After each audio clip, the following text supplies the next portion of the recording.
All right. When we left off Wednesday, we had just gotten through the trial at the between the in front of the council, the Sanhedrin, with Jesus. So this morning we're going to get into the trial before Pilate, and the scourging is what we're going to get into today. Now the Sanhedrin, the council, the chief priests and the elders, they have tried and convicted Jesus in an illegal trial for an offense that he didn't even commit.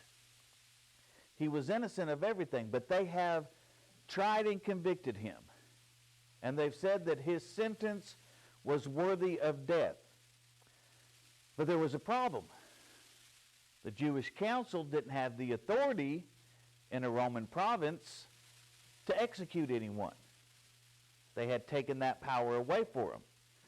So in order for them to be able to execute Jesus, to kill Jesus like they wanted to, they had to send him before Pilate. So they bound Jesus and they took him away to Pilate for judgment.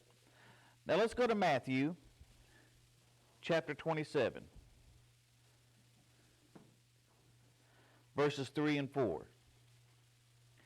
It says, "Then Judas, which had betrayed him, when he saw that he was condemned, repented himself, and brought again the 30 pieces of silver to the chief priests and elders, saying, I have sinned in that I have betrayed the innocent blood. And they said, What is that to us? See thou to it," or to that. So Judas sees and he hears what happened in the trial before the council, before the Sanhedrin. He sees that they have condemned Jesus. Now, in all likelihood, and there's might be some debate on this, but in all likelihood, they did not. Judas didn't know that they were going to execute Jesus. They didn't know that they were going to condemn Jesus to death. Judas likely thought that they were just going to chastise Jesus. I mean, this wasn't the first time that Jesus had come at odds with the council, remember. This has happened before. So Judas more than likely thought that, well, they're going to admonish him, they're going to kick him out of the temple, they're going to do all these things, and that's it. Now they've condemned him to death. And Judas is going, wait a minute. This isn't what I signed up for. This isn't what I thought it was going to be at all. Now verse 3 tells us that he repented and he brought the 30 pieces of silver back to the council, back to the chief priests and elders. And Judas says, and I'm paraphrasing here. Y'all know that I paraphrase a lot on this, but I'm paraphrasing here. And Judas comes to him and says, wait a minute, guys, this wasn't the deal. This is not what I agreed to at all. I was just supposed to deliver him up to you. I didn't know that you were going to kill him. Here, I'm out. Take your money back, I'm out of it. And the council looks at Judas and I'm paraphrasing again, they said, that's not our problem. It's not our problem that you have that you're regretting what you did.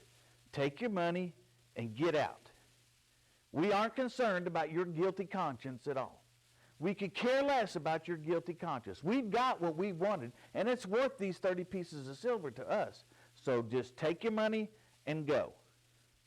Now look at verse number 5. And he's, speaking of Judas here, and he cast down the pieces of silver in the temple and departed and went and hanged himself. Judas throws the money down in the temple. He says, I'm not going to take it. It's blood money. I'm not going to take it. So he throws the money into the temple and he goes out and it says he hangs himself. Now, let's jump over to Acts for just a second, chapter 1, and verse 8.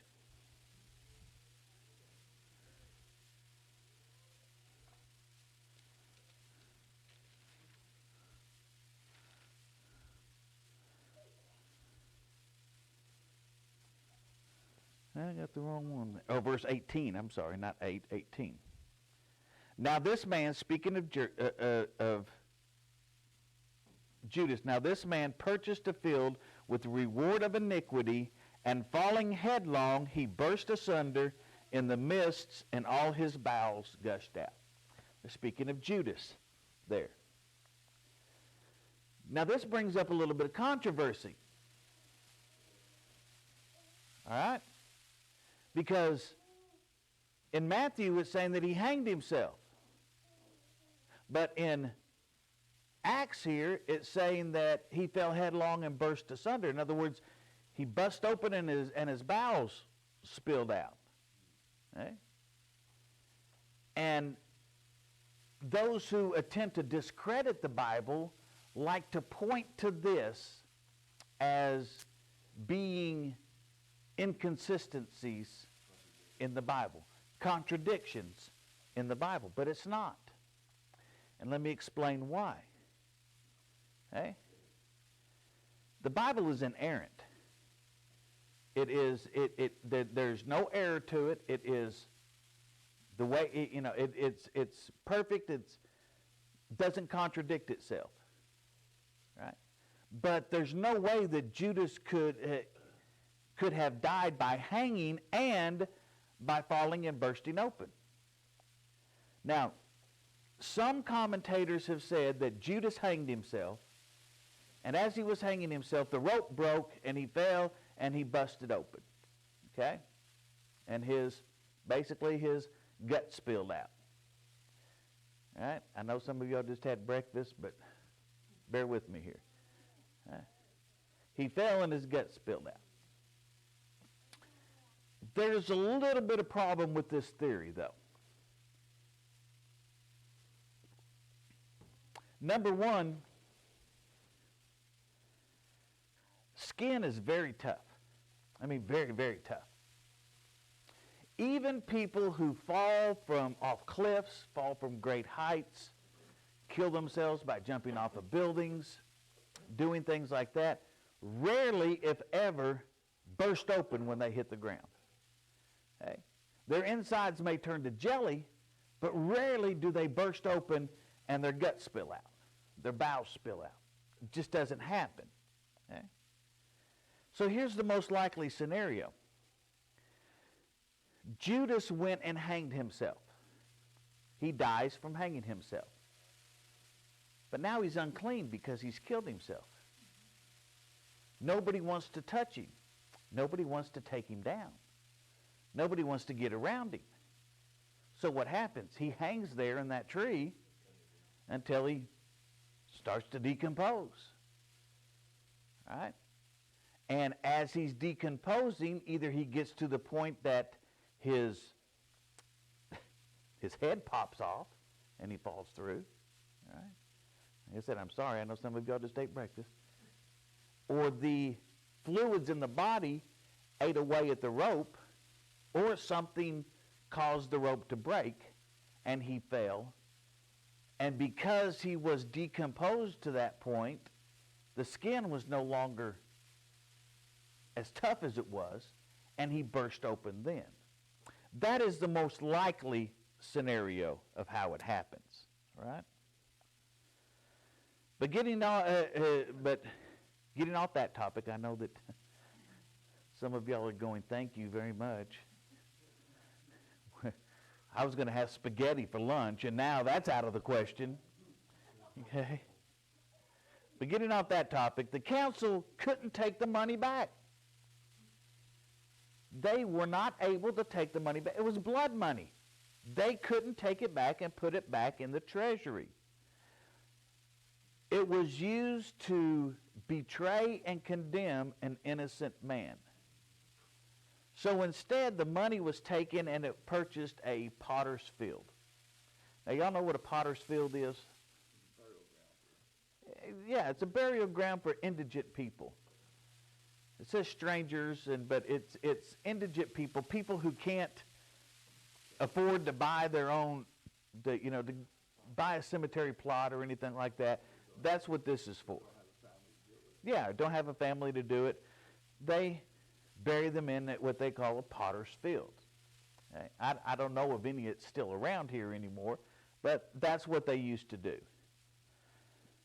Now we see Jesus standing before Pilate. Let's go over to Luke. Remember, I said we're going to be bouncing back and forth between the Gospels because each Gospel tells a little more to the story and a little bit different perspective of it, so we're going to bounce back and forth a little bit. Okay? Luke chapter 23, verses 1 and 2. And the whole multitude of them arose and led him unto Pilate. And they began to accuse him, saying, We found this fellow perverting the nation and forbidding to give tribute to Caesar, saying that he himself is Christ, a king. Notice how things have changed. Remember, when he was before the council, the Sanhedrin, his charge was blasphemy, which was a capital offense according to Jewish law. So he was charged with blasphemy before the Jewish council. But now they take him before Pilate. Blasphemy was not a crime according to Roman law. Pilate could care less whether or not Jesus was blaspheming the God of heaven. He could care. He didn't even worship the God of heaven. He doesn't care one way or the other about that. So what they had to do is accuse Jesus of sedition and treason, of turning the people away from Rome, forbidding the people to give tribute to Caesar. But worst of all, he was claiming to be a king over Caesar. And Pilate asked Jesus, Are you a king? Are you the king of the Jews? Now let's flip over to John real quick. Chapter 18.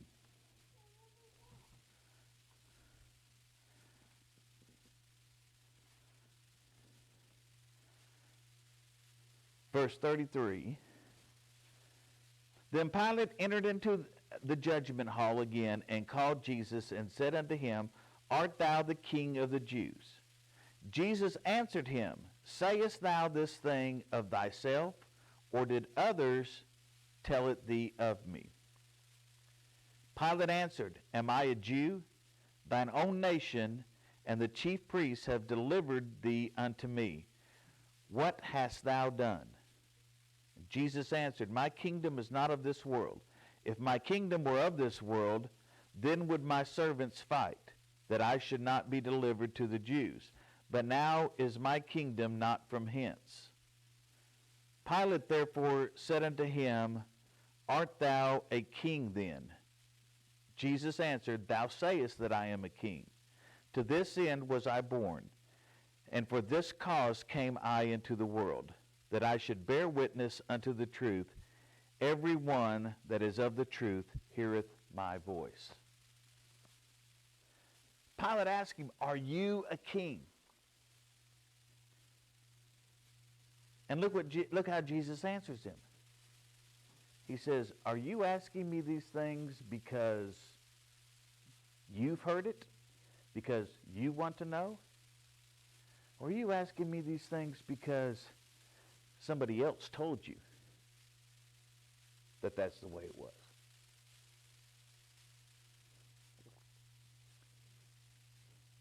Pilate probably didn't know the first thing about Jesus,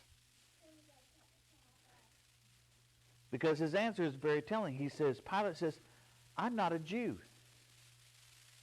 He says, I'm not a Jew. Your own people have delivered you to me. Pilate only came into power, became the governor of the Roman province of Judea about the time that Jesus began his earthly ministry. Somewhere around that time, maybe a little bit before, but somewhere around the time Jesus began his earthly ministry is when Pilate became the governor of that. So he probably didn't know a whole lot about Jesus. He wasn't a Jew. He didn't run in the Jewish circles. He didn't listen to what the Jews were saying. And if Jesus had been an imminent threat, an immediate threat to the Roman Empire, Pilate would have known about him. Pilate would have known who Jesus is. But he didn't. He says, I'm not a Jew, but your own people have turned you in to me. Now look at the last part of verse 35.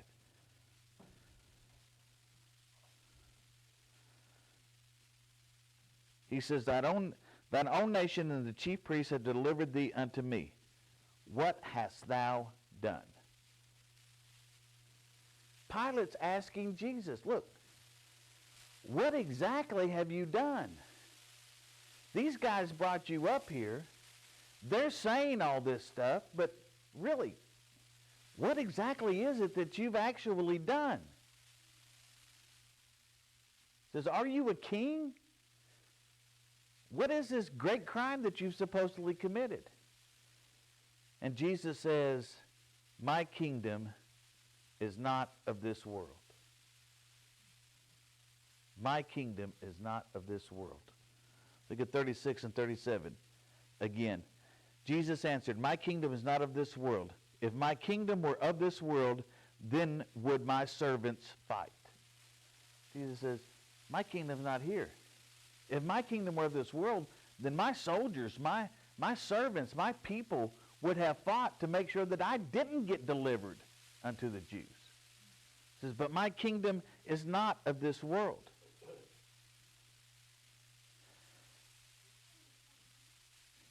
Last part of 37, he says, that I should bear witness unto the truth. Everyone that is of the truth heareth my voice. And Pilate's next words are exactly the words that that a lot of people are asking even today. Look at verse 38, the first part of it. Pilate saith unto him, what is truth? Isn't that what a lot of people are asking today? What exactly is truth? What is truth? I get a kick. There's a lot of, I'm sure most of you have probably heard it. People say, I'm so proud of you because you're living your truth. Anybody heard that before? You know, usually somebody who's living in sin, doing something sinful or doing something wrong, or, you know, they say, oh, I'm so glad that you're living your truth. It's great that you're living your truth, but there's not a your truth and my truth. There's only the truth. There's only one truth. And the truth is the truth, whether you believe it or not. It doesn't matter whether you want to look at it and you want to believe it. The truth is always going to be the truth. It's just a simple law of nature. That's the way it is. The truth is the truth. It's just like the law of physics. The law of physics work whether you believe them or not. I can stand on this table, and if I step off of it, I'm going to fall. That's the laws of physics. It's going to happen. I can't, whether I believe it or not, I'm going to fall. If you're driving down the road at 80 miles an hour and you try to take a 40-mile-an-hour curve at 80 miles an hour, except by the grace of God, you're going to get hurt, even if you're listening to a Christian radio station. You're going to get hurt.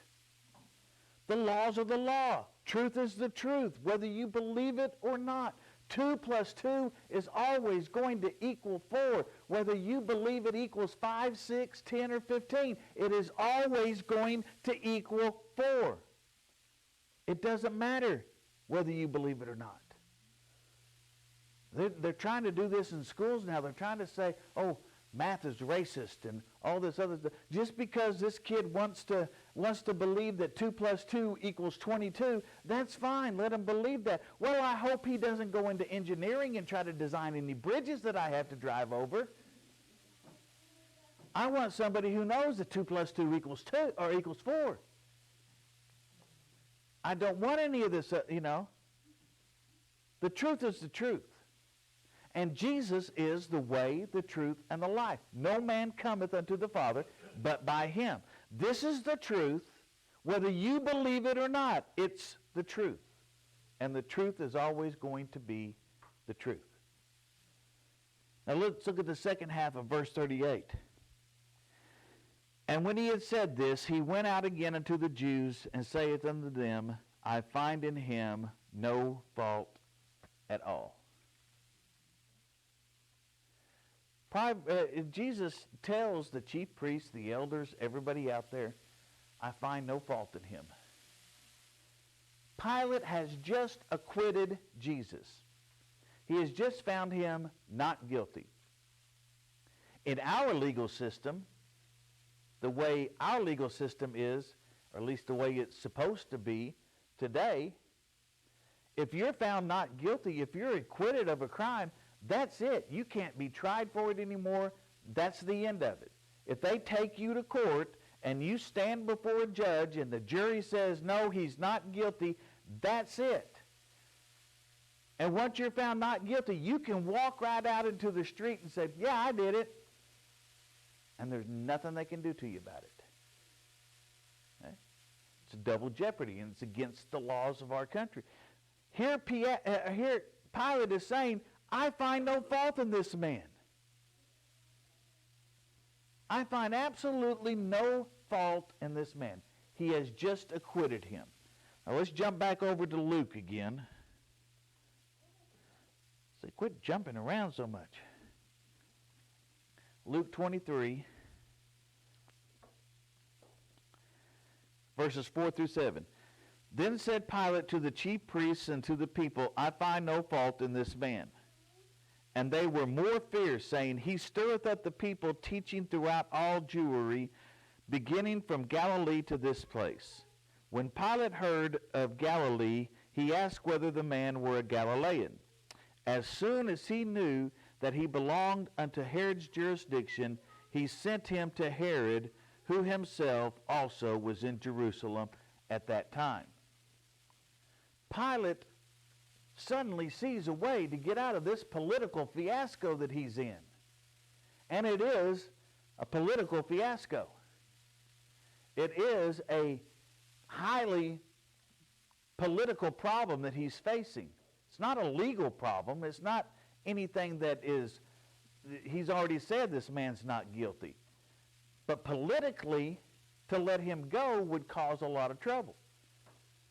So they say, he's been doing this from Galilee. Oh, wait a minute. Is this a Galilean?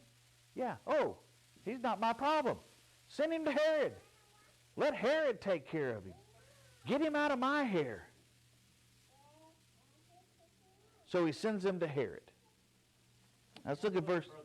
Yeah. At the beginning of this, when they said he didn't pay tribute to Caesar, well, he did. He looked at that coin and he said, whose face is on this? He said, give unto Caesar that which is Caesar's, and give unto God that which is God's. So yeah. He was telling the people then, you can't do away from the old customs and that. You got to, this is Caesar, and you got to serve him. So, And the thing is, he didn't blaspheme God either. There was nothing that they had to dream up, they had to drum up something in order to make it, we can equate that to today that it was the Russian collusion or any of this other stuff, Did they say he was healing on the Sabbath? Yeah, he was. He was healing on the Sabbath. There was a lot of things they said that he was doing, and that they had to find something to get him, and they couldn't take him before Pilate on blasphemy charges because blasphemy wasn't a problem with Rome.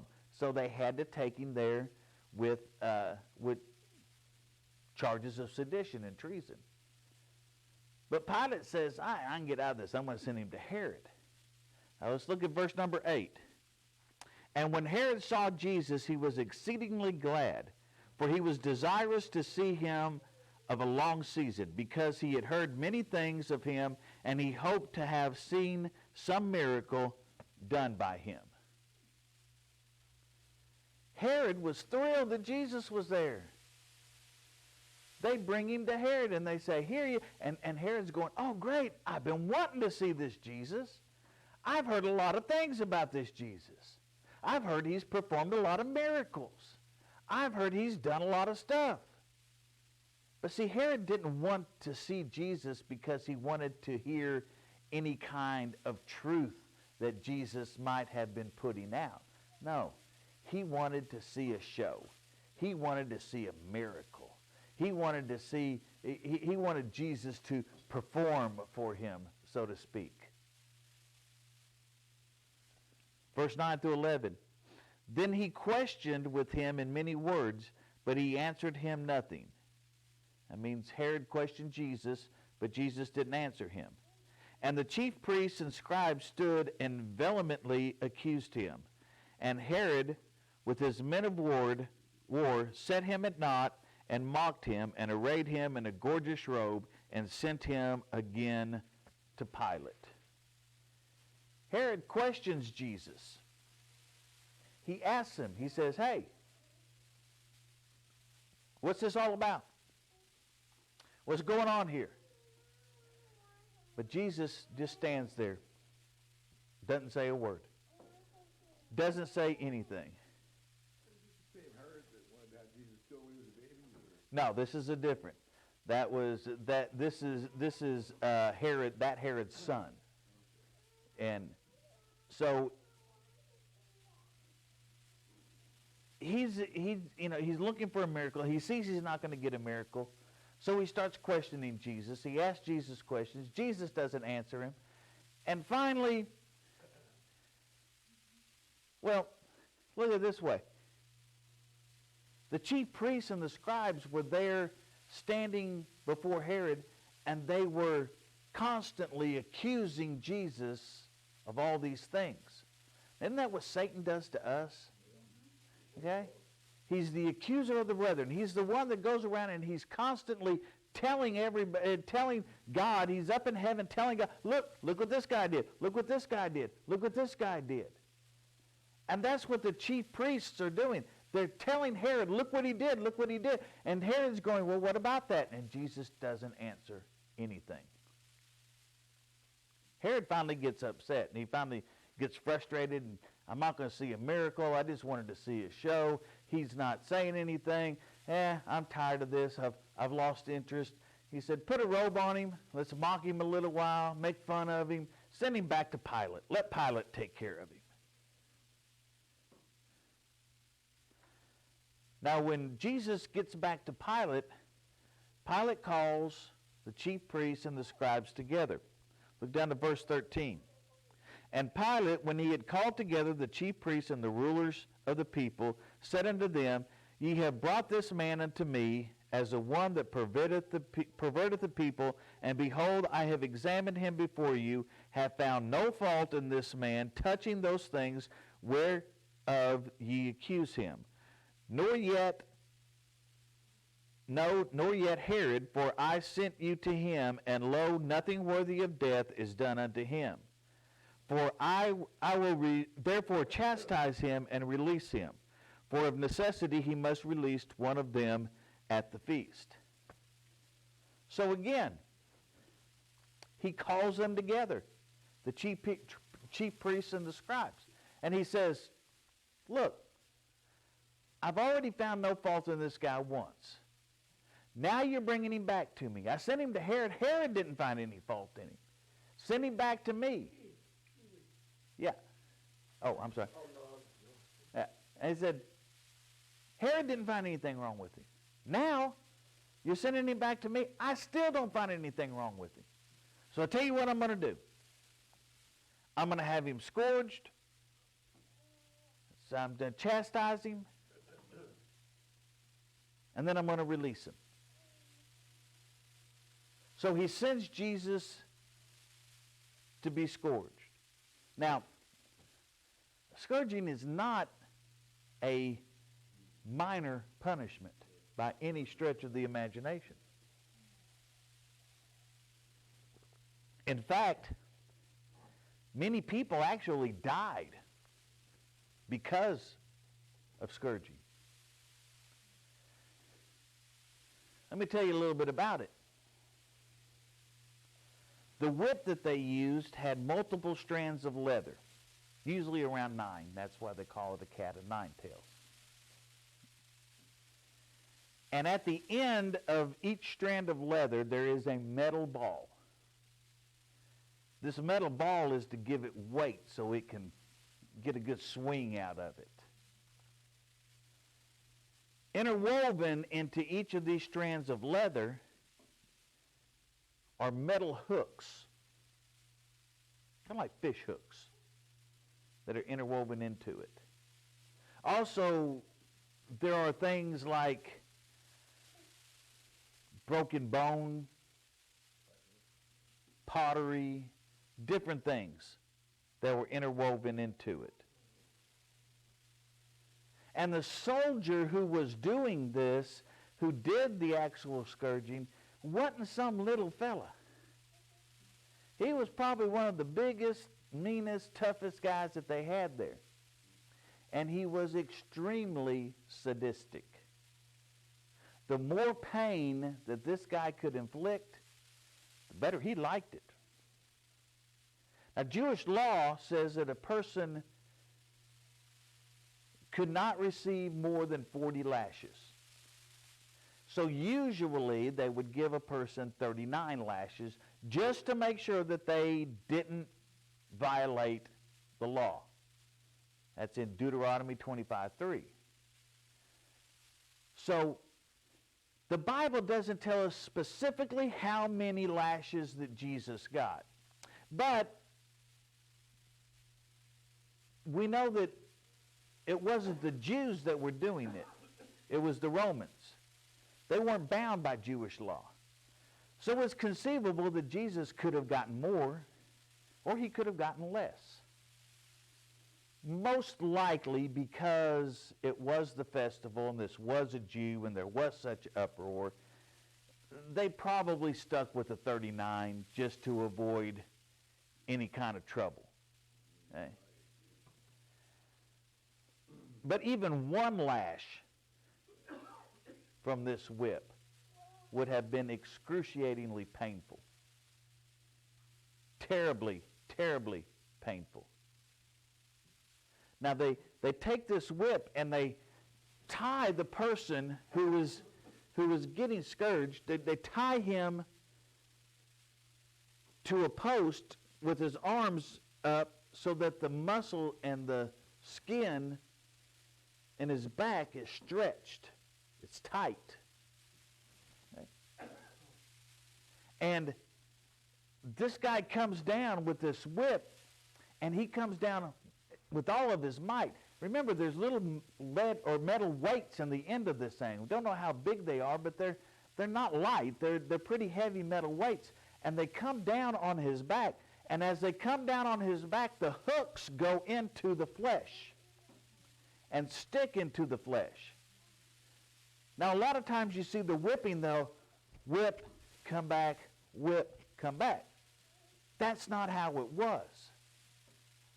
They would land on the back, making sure that those hooks got a good grip in there, and then they would pull down and back so that that flesh and that muscle would rip across his back.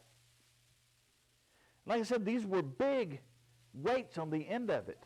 Weights that are probably big enough that with enough momentum, they could break bone. So they're probably breaking ribs on Jesus. They're tearing the flesh off of his back.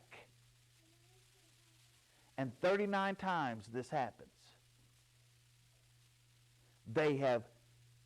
We see a lot in movies and portrayals and everything how Jesus is, you see the, few little stripes on his back when he comes out on that. That's not the way it was.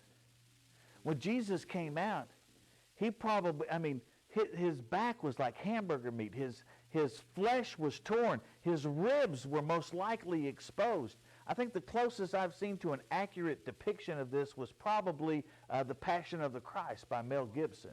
That was a good depiction of it. But his ribs were probably exposed. Some of his vital organs, down farther into his back, his kidneys and things like that, were probably close to being exposed. His ribs were probably broken. He'd lost a lot of blood. And if it weren't for the restraint of the person doing the scourging, Jesus would have been dead. But the abuse and the torture is not over yet. Now the soldiers form a crown out of thorns. But these aren't rosebush thorns. These aren't blackberry bush thorns. Anybody ever been out picking blackberries and sticking your hands in those blackberry thorns and your hands get cut up and everything? This isn't those kind of thorns. The thorns were probably from a tree. The botanical name is the Ziziphus spina Christi, or the jujube tree. And the jujube tree, this bush has crooked branches, and it has a pair of thorns in them. One's straight, one's hooked. And these aren't little thorns. These thorns are about 2-3 inches long. These are big thorns. And they're hard. Hard as nails. And they form this crown out of these. And they didn't form the crown so that the thorns were sticking out that way. They formed the crown so the thorns were sticking in this way. And then they take that crown and they put it on Jesus' head. And they don't just set it lightly on his head like you would when you're crowning a king.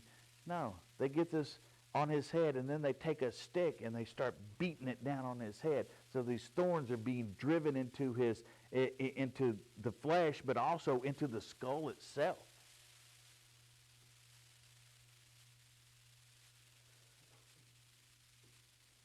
Then they take this purple crown that Herod had given him, and on his beaten and broken back, they put this robe on him. Now, you know how it feels when you if you've got a sore or something on your arm or on your leg or something like that, and you put on a pair of pants or a shirt, and you feel that fabric rubbing up against it. Yeah, it hurts. It's painful. And his whole back has been ripped open.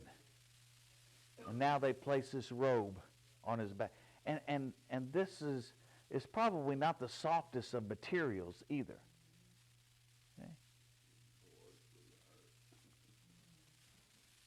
Now, they send him back to Pilate.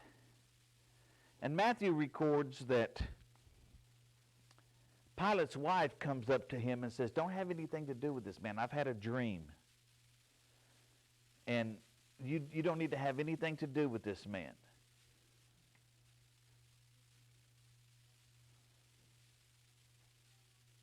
Now let's turn to John chapter 19,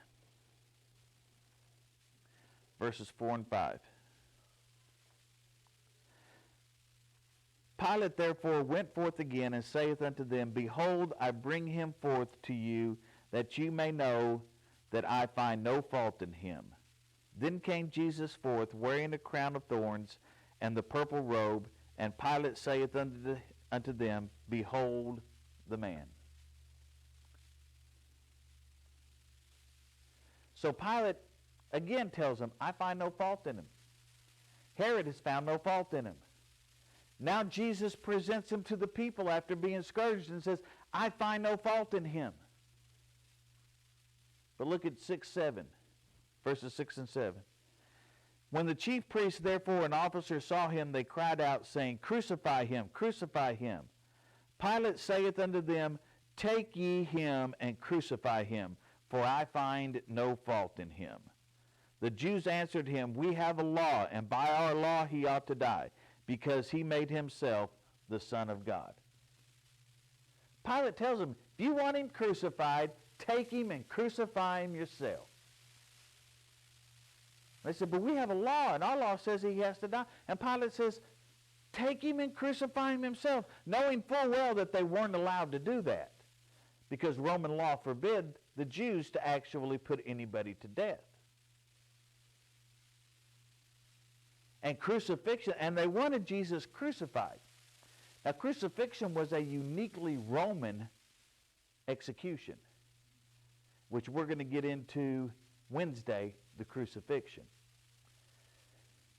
Now, hearing that Jesus made himself to be the Son of God, this frightened Pilate. The verses 8 through 10. When Pilate therefore heard that saying, he was the more afraid, and went again into the judgment hall, and saith unto Jesus, Whence art thou? But Jesus gave him no answer. Then saith Pilate unto him, Speakest thou not unto me? Knowest thou not that I have the power to crucify thee, and I have the power to release thee? Pilate says, don't you know I've got the power to release you, or I've got the power to crucify you? But look what Jesus said in verse number 11. He says, Thou couldst have no power at all against me, except it were given thee from above. Therefore, he that delivereth me unto thee hath the greater sin. Jesus tells him, the only power you got against me is the power that my Father gave you, is the power that God gave you. He says, the ones that delivered me, they have the greater sin. Basically, what Jesus is doing here is he's letting Pilate off the hook. He's telling Pilate that you're just a pawn in all of this. You're just a small part of the bigger plan. The only reason I'm here, Jesus is telling him, the only reason that I'm here is because I have to be here. The ones that brought me here, those are the ones with the bigger sin. And Pilate's still looking for a way to release Jesus. Still looking for a way to get rid of it. So he plays one final card. He has one last card that he can play. And he sends down to the prison and says, bring me the biggest, baddest, meanest, most despicable prisoner that you have in there. And they bring him Barabbas.